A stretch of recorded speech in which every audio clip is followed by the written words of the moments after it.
In the wake of Cyclone Remal, which caused landslides and waterlogging on railway tracks in Assam's new half-long section, train services to Tripura have once again been disrupted. However, State Food and Civil Supplies Minister Sushanta Chaudhary, after a high-level review meeting on essential commodities, urged upon citizens not to panic, assuring that the state has sufficient food and fuel stock. Chaudhary mentioned that the NF Railway General Manager assured to restore the disrupted railway connectivity by tomorrow. He further assured that the state has a sufficient buffer stock of food grains.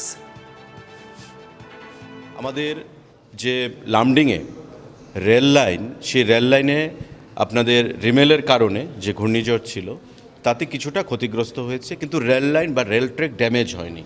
যে rail আসতে সেখানে অসুবিধা হবে, তার জন্যে কাদা জমেছে, জল জমেছে, সেগুলো সারাইয়ের কাজ যুদ্ধকালীন তৎপরতায় চলছে। নর্থ ইস্ট ফ্রন্টিয়ার রেলওয়ে, যে এনএফ রেলওয়ে, তাদের জিএমের সঙ্গে আমারও কথা হয়েছে। আমাদের সেক্রেটারি ফুড বিভিন্ন সময় আধিকারিকদের সঙ্গে যোগাযোগ রাখছেন, ডাইরেক্টর সাহেব যোগাযোগ রাখছেন, এবং এনএফ রেলওয়ে আমাদেরকে আশ্বস্ত করেছেন যে আগামী 1 তারিখের মধ্যে খুব সম্ভবত এই যে বন্ধ রয়েছে যে রেল কানেক্টিভিটি, সেটাকে আবার রেস্টোর করা হবে। সুতরাং যে 5 থেকে 6 দিনের আমাদের কাছে পেট্রোল এবং ডিজেলের যে মজুদ রয়েছে, স্টক রয়েছে, সেটা আমাদের কাছে সাফিসিয়েন্ট রয়েছে।